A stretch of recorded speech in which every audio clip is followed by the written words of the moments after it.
Hey everyone, Major Shadowbaka here. It's been about a little over a day since this press conference came out, and I haven't actually had a chance to sit down and watch this or listen to it, except for about 20 or 30 minutes ago, and this press conference is insane. Like, I've kind of been going back and forth with myself about, like, what was the U.S., like, actual military strategy and plan before what was the first story on why this occurred is that all the leadership was going to be in one building, the Iranian leadership, and that Israeli and U.S. intelligence together decided that they should strike them simultaneously. But according to this press conference, that's not what happened at all. So this original story has fallen apart now, which makes a lot of sense. The way the events have gone after this, and the fact that you have different segments of the whole apparatus that they have entirely conflicting reports and plans, and then they switch. Like it's not even once a day, it's like multiple times a day. Nobody knows what the fuck is going on or what is happening. And this entire press conference kind of elucidates that whole process. We'll just go through it real quick. All right. And I'll kind of pause as I go. So, here we go. From the bottom. So look, the United States conducted this operation with a very clear goal in mind. I haven't got a chance to see a lot of reporting. I don't understand what the confusion is. Let me explain it to you, and I'll do it once again as clearly as possible. Perhaps you'll report it that way. The United States is conducting an operation to eliminate the threat of Iran's short-range ballistic missiles and the threat posed by their Navy, particularly to naval assets. That is what it is focused on doing right now, and it's doing quite successfully. I'll leave it to the Pentagon and the Department of War to discuss the tactics behind that and the progress that's being made. That is the clear objective of this mission.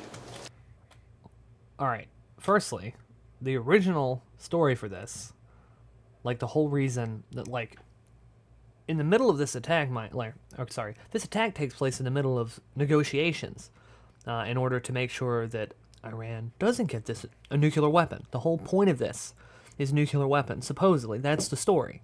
Now, it could just be a cover story, but it's like you're not even coherent with the narrative to cover this entire operation. I'll just keep going. The second question that's been asked is, why now? Well, there's two reasons why now. The first is it was abundantly clear that if Iran came under attack by anyone, the United States or Israel or anyone, they were going to respond against the United States. The orders had been delegated down to the field commanders. It was automatic, and in fact, it bared to be true, because in fact, within an hour of the initial attack on the leadership compound, the missile forces in the south and in the north, for that matter, had already been activated to launch. In fact, those had already been pre-positioned. Did you catch that? I mean, it wasn't particularly subtle, but at first I thought, okay, the man might have misspoke. But no, he reiterates this 3 times in the bits that I've watched from this. That this is the case. It's like, okay, so we attacked them because if they were attacked, they would attack us. Yeah, that's kind of how war works, number one. So this kind of might be a little confusing because it's just if it's the U.S. or if it's Israel that attacks, it's so Israel decided to attack here. And you apparently didn't have any sway over them whatsoever. Even though if they're attacking the Iranians, they're using U.S. weapons, U.S. intelligence. Okay, we'll just keep going. The third is the assessment that was made that if we stood and waited for that attack to come first before we hit them, we would suffer much higher casualties.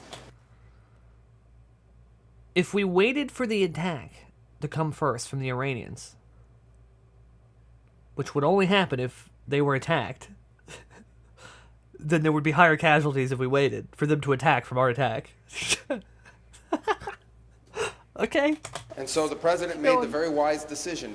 We knew that there was going to be an Israeli action. We knew that that would precipitate an attack against American forces. And we knew that if we didn't preemptively go after them before they launched those attacks, we would suffer higher casualties and perhaps even higher those killed. And then we would all be here answering questions about why we knew that and didn't act. So to sum that up, we're in this war because of Israel. That's it.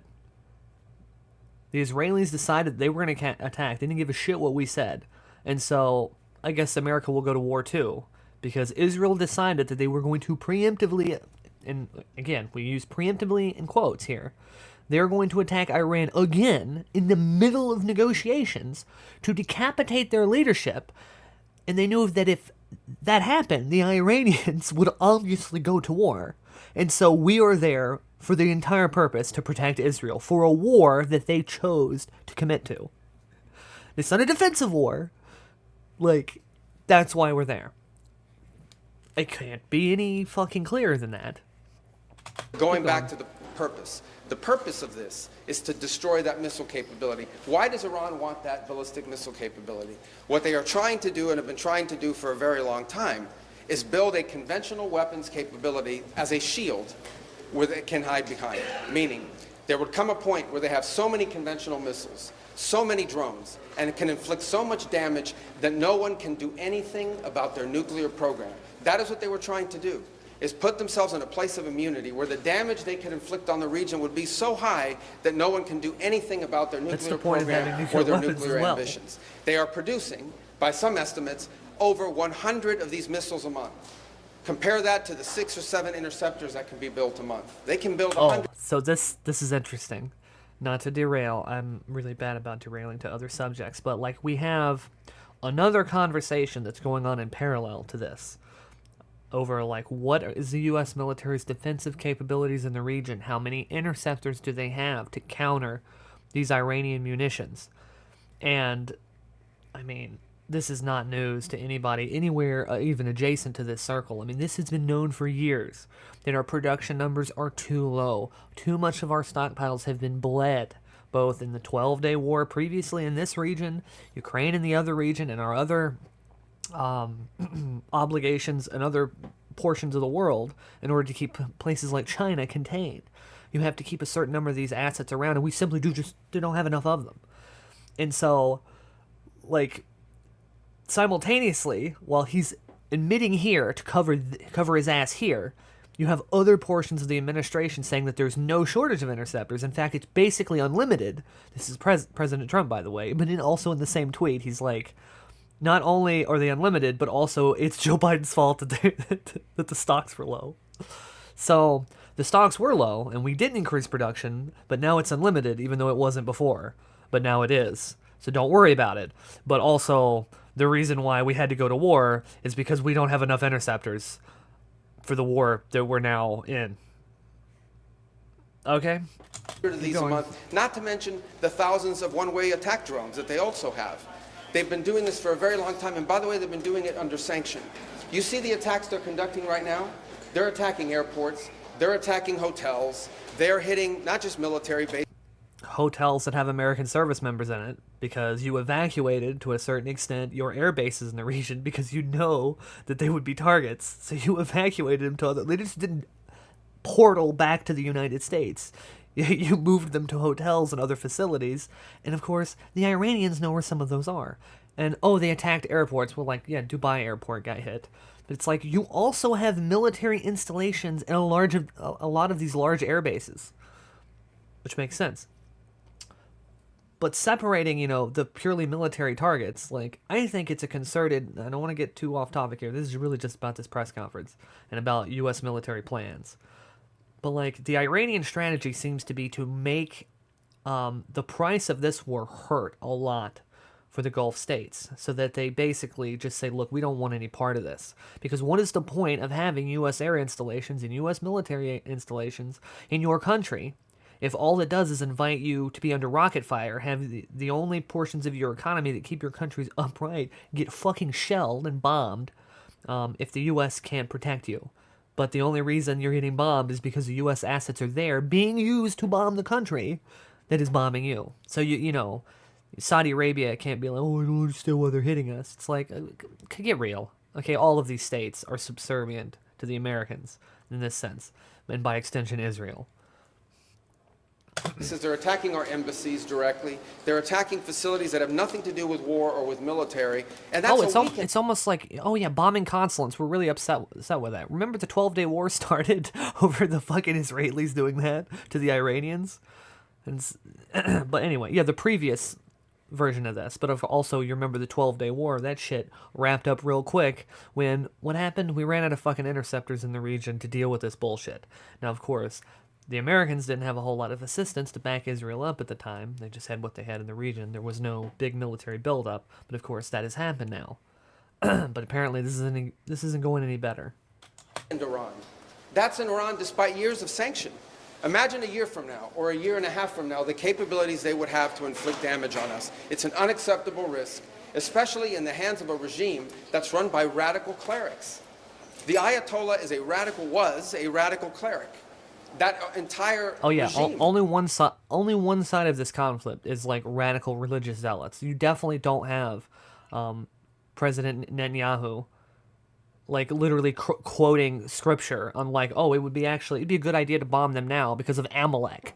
Like literally, they're both religious, insane, fucking, like they're nuts.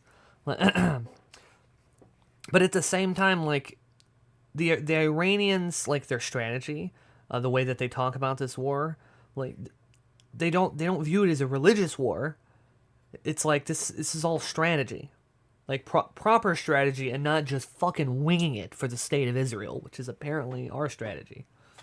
Is led by radical clerics who don't make geopolitical decisions. They make decisions on the basis of theology, their view of theology, which is an apocalyptic one. That has to be taken very seriously as well. Patently So false. that was the purpose for what this operation is all about. That's what it's focused on. As the President said earlier today, it is on or ahead of schedule. I will defer to the Department of War to discuss the progress being made at a tactical level, but it was the right decision and an important decision for Day the 4 of safety the and security of the 48 world. hours also might be a month long.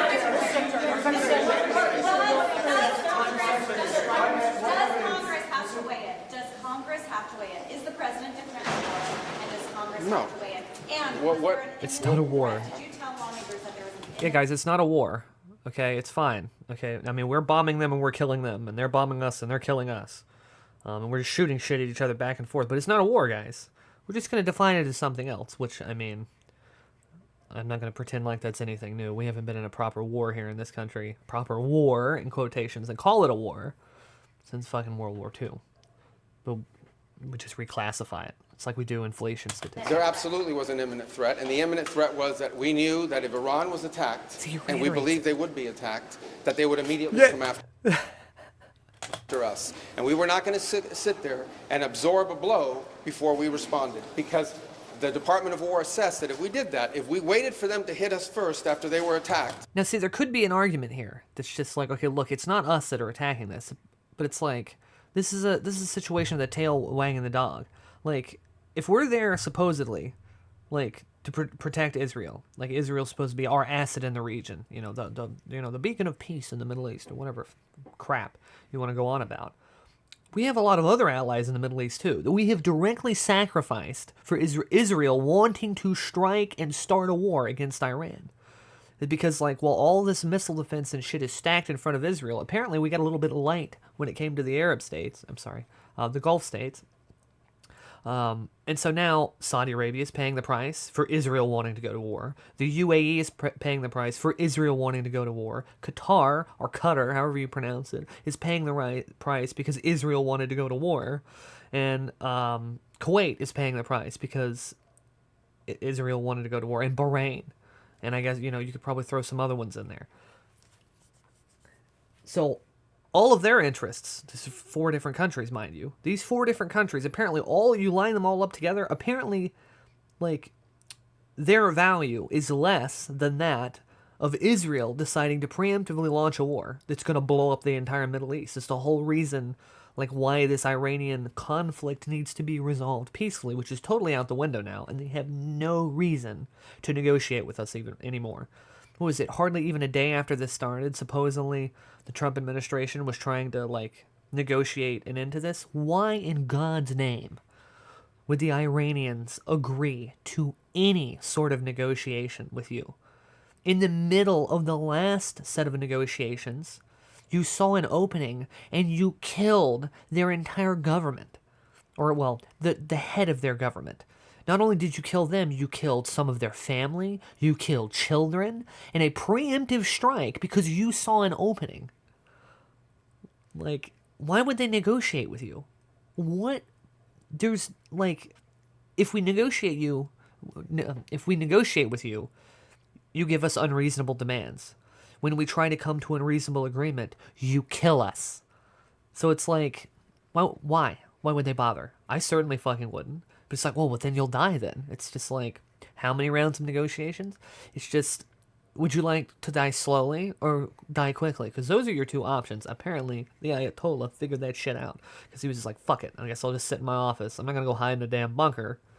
I don't know. I don't know what the plan is here. I don't think there's a plan. And by someone else. Israel attacked them. They hit us first, and we waited for them to hit us. We would suffer more casualties and more deaths. We went proactively in a hate to keep defensive going way on right to here, attack but I'm just going to back after this us. up, and I'm not going to say a thing. Was that we knew that if Iran was attacked, and we believed they would be attacked, that they would immediately come after us. And we were not going to sit there and absorb a blow before we responded, because the Department of War assessed that if we did that, if we waited for them to hit us first after they were attacked, and by someone else, Israel attacked them, they hit us first, and we waited for them to hit us, we would suffer more casualties and more deaths. We went proactively in a defensive way to prevent them from inflicting higher damage. Had we not done so, there would have been hearings on Capitol Hill about how we knew that this was going to happen, and we didn't act preemptively to prevent more casualties and more loss of life. The absolute word gymnastics here. To strike because of an impending Israeli action? No, let me two things I would say. Number one is, No, no except matter that's what I just ultimately said. this operation needed to happen. That's the question of why It now. needed to happen, and we were going to do it, but then the Israelis did it, and so it's. But this operation they needed don't to have happen even a coherent because narrative Iran for in this. about a year or a year and a half would cross the line of immunity, meaning they would have so many short-range missiles, so many drones that no one could do anything about it because they could hold So the you'd whole have world to hostage. you'd have Look to at the negotiate with them on even terms, which is the whole reason they're developing those programs. Not because they're evil and they want to take over the world, because it's the only way to counterbalance and actually negotiate with you people, because otherwise you just kill them. They're doing now. Which is not a conspiracy or speculation. You just did it 3.5 days ago. And this is a week in Iran. Imagine a year 4.5 from now. days ago. So that had to happen. Obviously, we were aware of Israeli that had to intentions happen. Imagine and having to understood what that negotiate would with mean for somebody us, on- and we had to be prepared on to act balanced as a terms. result of it. But this had to happen no matter what. President Trump The war said happened overnight because that it had his to top happen. choices to now run with Iran were killed in the strikes. Does the United States have a firm plan for how they intend to handle this power vacuum in Iran to ensure that an Iranian hardliner does not take power? So two things, and two things can be true. Number one is our mission and our focus is the destruction of their ballistic missile capabilities and their ability to manufacture them, as well as the threat posed by their Navy to global shipping. That's our objective. That said, we would not mind, we would not be heartbroken, and we hope that the Iranian people can overthrow this government and establish a new future for that country. We would love for that to be possible. But the objective of this mission is the destruction of their ballistic missile capabilities and of their naval capabilities.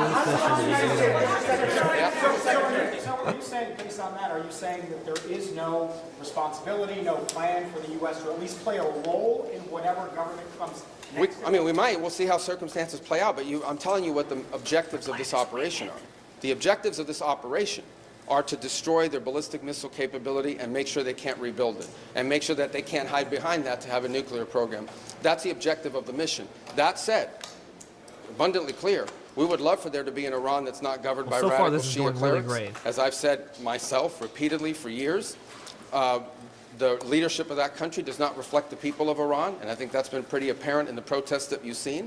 If there's something we can do to help them down the road, we'd obviously be open to it, but that's not the objective. The objective of this mission is the destruction of their ballistic missile capability. This guy is so flustered. Regime change has not gone well for the United States. The what now? Regime change has not gone well for the United States for many, many decades. How do you assure the American public that things will not get worse for the next regime that comes in there and replaces the Well, we would love to see this regime be replaced. And ultimately, as the president has said, he how do you calls... know that? No, but let me finish my answer. As the president has said, he would love for the people of Iran to use this as an opportunity to rise up and remove these leaders. They've been wanting to remove them from a long time. We've seen successive waves of protests, and we've seen them slaughter people. Okay? But the objective of this mission is to make sure they don't have these weapons that can threaten us and our allies in the But region. they're using That's them why we're right now doing in what the we're doing now. war that Israel started, that you just tagged along for. That's the thing. It's like, well, these ballistic missiles are a threat, and we need to eliminate them. Well, they're currently falling on your air bases, your radar installations. They're currently falling on airports and consulates and fucking like they're all over the region and oil depots. And apparently Saudi Aramco's facility just got fucking hit. So your objective is to protect yourself from the ballistic missiles that wouldn't have been fired at you had you not joined the war or prevented Israel from preemptively striking and starting a war so that you have to clean up its mess. That's what you're saying. Like, just, this doesn't make any sense. Like, if you look at this from the perspective of maybe we can, come to some sort of negotiation, this is totally nonsensical.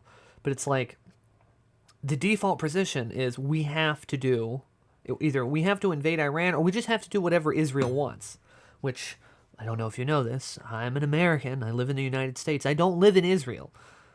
And so I don't think America needs to fucking concern itself, priority one, what fucking Israel wants. But of course, that might be anti-Semitic, not wanting Americans to die for Israeli interests, but, whatever. We'll continue going here. And while we would love to see a new regime, the bottom line is no matter who governs that country a year from now, they're not going to have these ballistic missiles and they're not going to have these drones to threaten us. That's the objective of this mission, is to deny them the ability to use ballistic missiles to threaten their neighbors, to threaten our bases, to threaten our presence in the region, and ultimately as a shield behind which they can do whatever they want with their nuclear weapons ambition. We were not going to let them hide behind that, and that's why this was such a critical mission to undertake now while they were at their weakest point, and not a year from now where they can inflict even more damage and perhaps already be behind that point of immunity. Go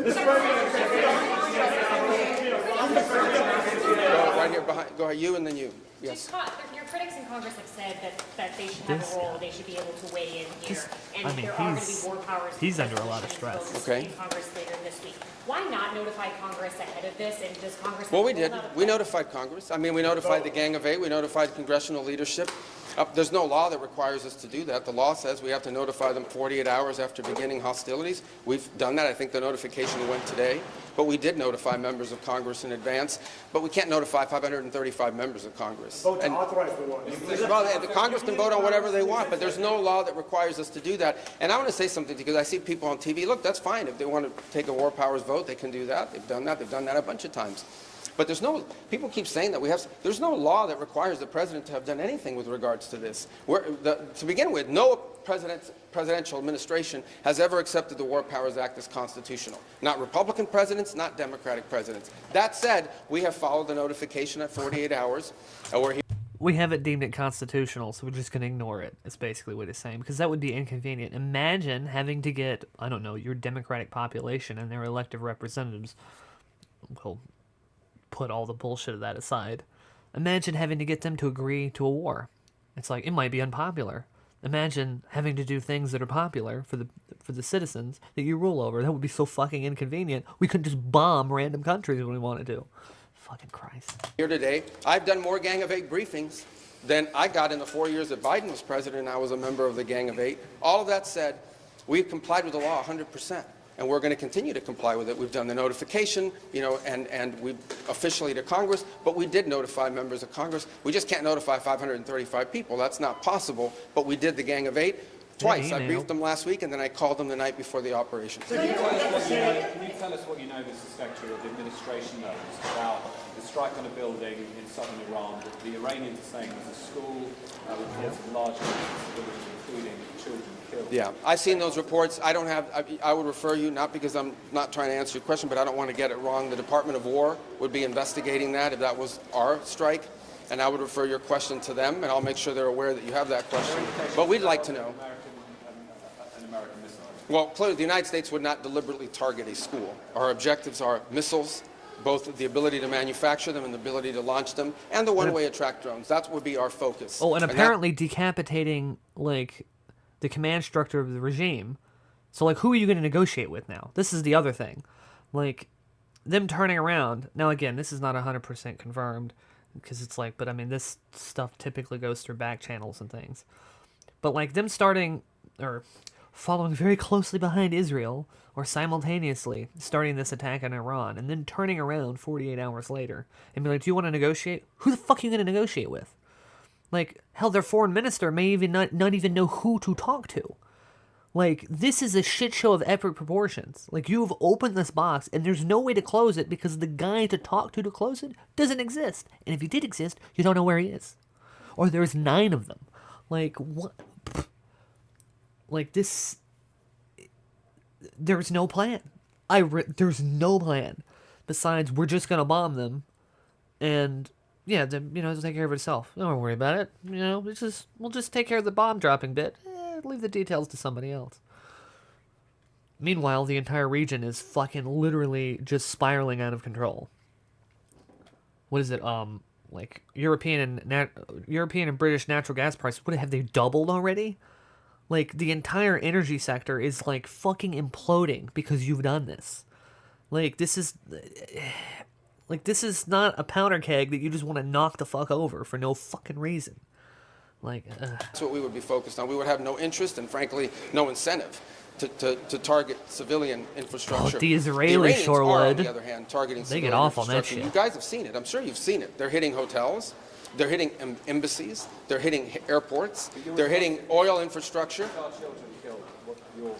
Well, it'd be very tragic, but I can't speak to the details behind it because I just don't have it. It would be a tragic outcome if it's happened. I don't have the details as to what led to it. But what is clear that the United States would not deliberately target a school. They are, on the other we've hand, already deliberately deemed oil targeting infrastructure to be civilians, as you've legitimate war seen. targets, Because right? you know why? Ukraine. They are a terroristic regime. They sponsor terrorism and they participate in terrorism. Yeah, Mossad would never do that. Like, I don't know, blowing up pagers in public places and killing fucking dozens of people for every target that they kill. Yes, and we knew that going in just would an be a factor, and so anti-Semitic we talking have a program in place that will begin to be implemented by Secretary Wright, Secretary Bessent. We talked about it last night, again, about this program. We talked this morning, and starting tomorrow, you will see us rolling out those phases to try to mitigate against that. Obviously, markets are going to be reacting to news about what's happening. And again, a reminder, think about it, okay? This terroristic regime, led by radical clerics, has the ability, potentially, to shut off 20% of global energy. That's the kind You of leverage just they did have that. because of their Navy. We're going to destroy their Navy. But And there is a working plan in on place. this fucking shit. The Iranian Navy was kind of a joke. Like, they had their little drone carrier, but, like, the Navy isn't the thing that was going to cut off the fucking oil supply through this region. It was drones and missiles, which apparently were declaring war to take care of, so they don't use the drones and missiles except in the war that we just started when they use them and now have cut off all this oil and are targeting oil infrastructure in the region because they have no reason not to now. So, like, again, every reason they have for, like, oh, well, they could have threatened the oil supply. They just did, because you're at war, dipshit. The whole area is a war zone. Like, fucking hell. Anticipated this could be an issue, and Secretary Wright and Bessent will begin to roll out those steps starting tomorrow to mitigate against the impact that could have. I got to do this briefing, so I got a couple more. Yeah.